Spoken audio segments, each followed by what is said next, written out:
Em nome do Pai, do Filho e do Espírito Santo. Ave Maria, cheia de graça, o Senhor é convosco. Bendita sois vós entre as mulheres, bendito é o fruto do vosso ventre, Jesus. Santa Maria, Mãe de Deus, rogai por nós, pecadores, agora e na hora de nossa morte. Amém. Caríssimos irmãos, a liturgia da palavra de hoje, quarta-feira da Semana Santa, traz assim uma temática bem interessante para nós aqui fazermos uma pequena reflexão. Antes, é interessante situar que a Semana Santa ela traz toda uma densidade, né?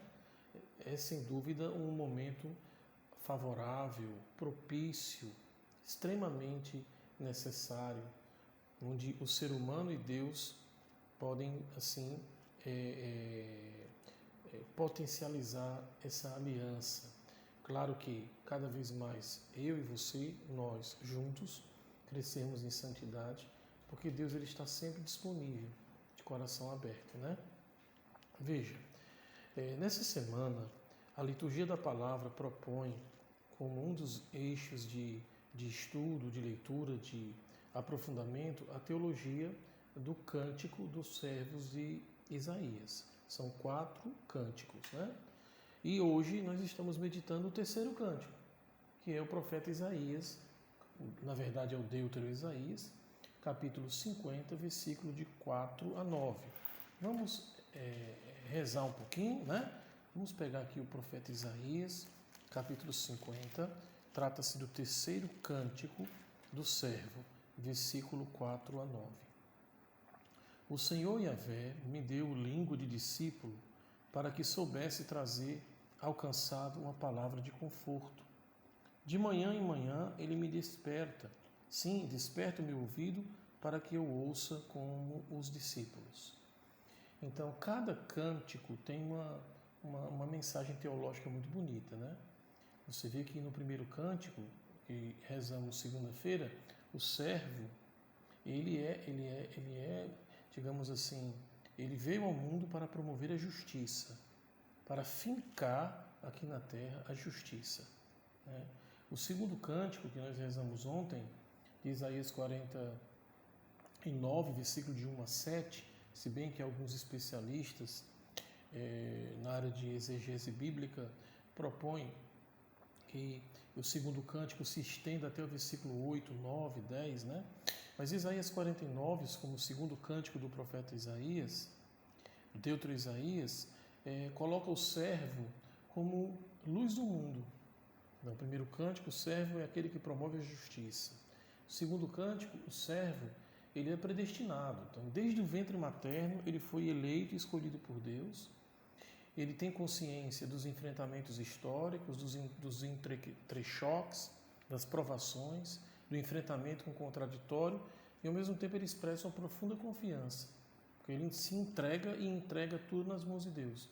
E o servo recebe de Deus uma missão ampliada. O servo ele vai ser luz não só das 12 tribos de Israel, mas luz que se estende aos confins da terra, luz para o mundo inteiro.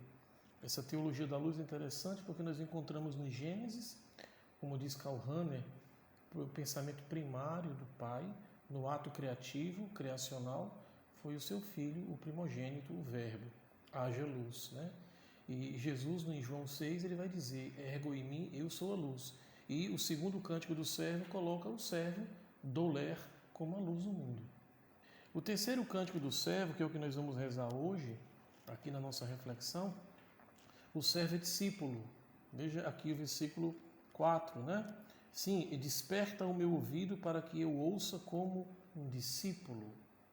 Então veja que o segundo cântico, o terceiro cântico do servo, ele assume algumas propriedades do primeiro e do segundo no que toca o enfrentamento das dificuldades, né?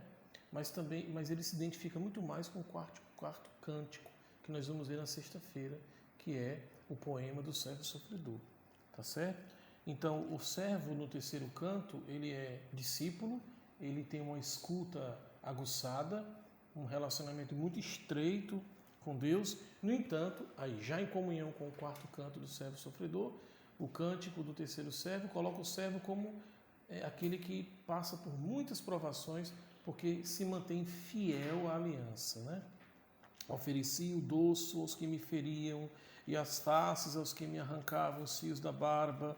Não ocultei o rosto às injúrias e aos escárnios. Mas o Senhor Deus virá em meu socorro, e eis porque não me sinto humilhado, né?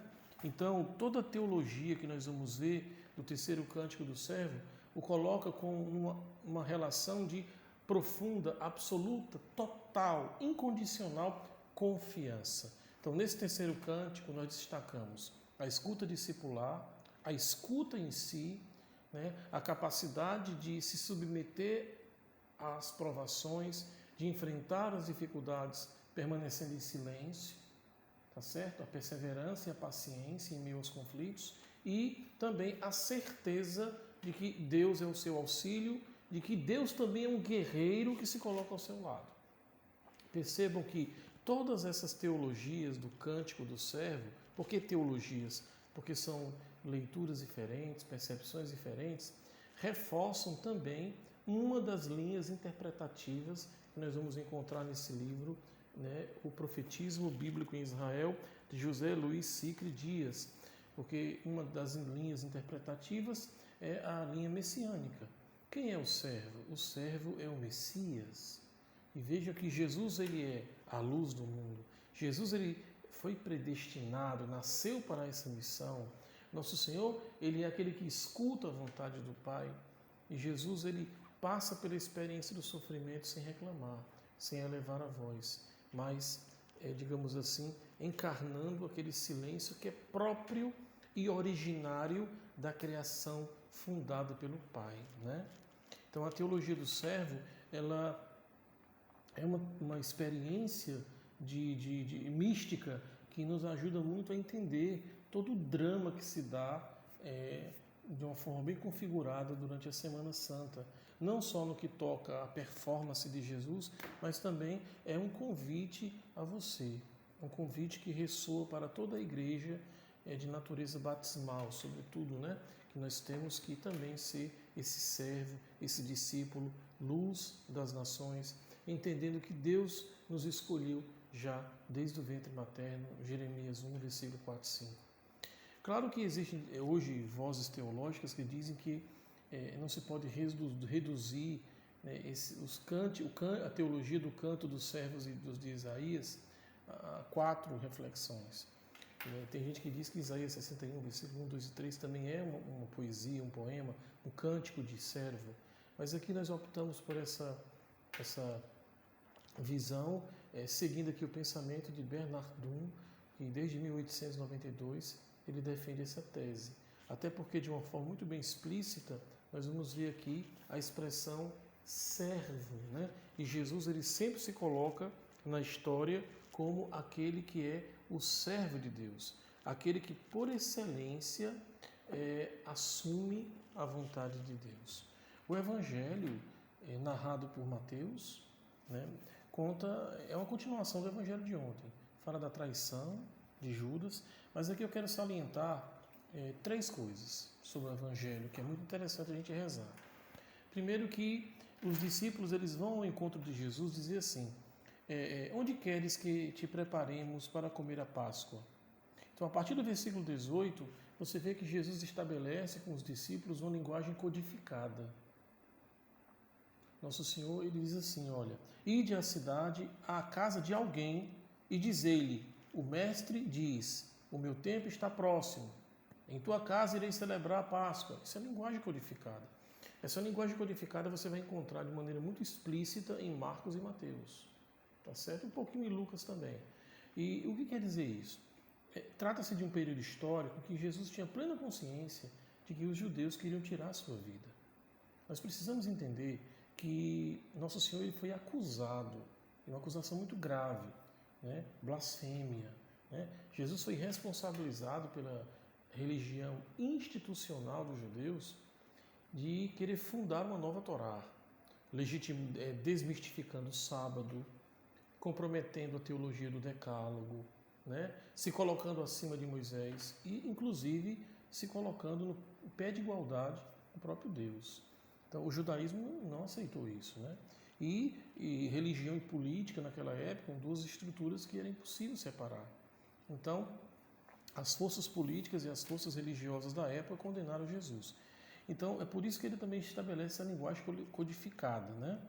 Porque ele queria celebrar a ceia. Até que em Lucas ele vai dizer: desejei ardentemente celebrar convosco esta Páscoa antes de sofrer. Está lá em Lucas, capítulo 14, se não me engano, versículo 21 e 22. Depois disso aí, outra coisa interessante que a gente tem que ver é sobre a traição de Judas, né? Eu começo o evangelho assim: o que me dareis se eu entregar? Fixaram-lhe então a quantia de 30 moedas de prata. 30 moedas de prata é o valor de um escravo na época de Jesus. E aí eu quero fazer aqui duas reflexões sobre isso. Primeiro, quando Nosso Senhor lava os nossos pés no cenário da Quinta-feira Santa, nós vamos ver isso amanhã, Nosso Senhor assume a condição de escravo. Isso faz parte do movimento da kenosis, Filipenses 2, versículos 6 a 11. Ele assume a roupagem de um escravo. Isso é bem interessante, né? Outro dado interessante também é que eu tenho que fazer aqui um paralelo desse evangelho com o evangelho de segunda-feira, que da semana é o mais lindo, né? Nosso Senhor vai à casa de Lázaro, após a ressurreição de Lázaro, convidado para um jantar, e lá ele é surpreendido com uma postura de Maria. Maria lava os seus pés, unge os seus pés, provavelmente a cabeça também, com um bálsamo, né? Um nardo puro, né? E toda a casa fica perfumada. Aqui eu quero fazer uma reflexão. A atitude de Maria deve ser a nossa atitude hoje. Maria, tanto nesse relato evangélico, como também na narrativa de Lucas, se não me engano, 10, eu creio que é Lucas 10, 38, 42, né? Lucas, capítulo 10, versículo 38 a 42. Isso eu confirmar exatamente, né? Quando Jesus vai também jantar na casa de Marta, Maria, a postura de Maria é a postura de uma igreja ouvinte, uma igreja contemplativa. Aqui também ela reassume essa postura, porque o que significa ungir os pés de Jesus, ungir a cabeça de Jesus, é uma atitude de adoração, de reparação, de respeito, de amor, né, e que pressupõe 4 virtudes, que Padre Paulo Ricardo falou muito bem, também por sua vez se apropriando do pensamento de São Tomás de Aquino: humildade, compaixão, caridade e pureza. Então, sem essas 4 virtudes, humildade, fé, humildade, compaixão, caridade e pureza, a gente não vai conseguir entrar na Semana Santa. E veja que esse perfume de nardo puro, isso me chama a atenção, custou 300 moedas de prata, 10 vezes mais, né, o valor que Judas recebeu para trair Jesus. Então aqui você vê já de uma maneira gritante que a postura de Maria não levou em conta o valor material. Isso é amor. O verdadeiro amor não é dar aquilo que tem, mas é se dar, né? E ela fez isso, ela se entregou, né? Então, assim, Judas, ele revela um modelo de igreja fracassada. Judas, ele atualiza a falência de Adão, que permaneceu fechado no seu orgulho. Foi a mulher que você me deu que me levou a pecar. Foi essa a resposta que ele deu a Deus. Então, Judas, ele não permitiu a ação do Espírito Santo na sua vida. Por isso que ele não se converte. Ele morre no remorso, ele morre no orgulho, ele morre porque ele se fecha. E isso é o inferno. O inferno é esse fechamento total, essa incapacidade de permitir que o Senhor venha ao nosso encontro. Mas eu quero também aqui dizer que no Evangelho de hoje, logo no início da narrativa, o evangelista fala que Nosso Senhor, mais uma vez, ele ficou muito triste, né, com tudo isso, porque ele amava Judas, como ele ama cada um de nós. A essência divina é o amor. Deus é amor que não se cansa de amar. Rezemos, vamos absorver esse texto bíblico, essas 2 reflexões e preparar o nosso coração para o dia de amanhã, porque amanhã se encerra a Quaresma e começa o Tríduo Pascal. Se vivo pela misericórdia do Senhor, eu te abençoo em nome do Pai, do Filho e do Espírito Santo. Amém.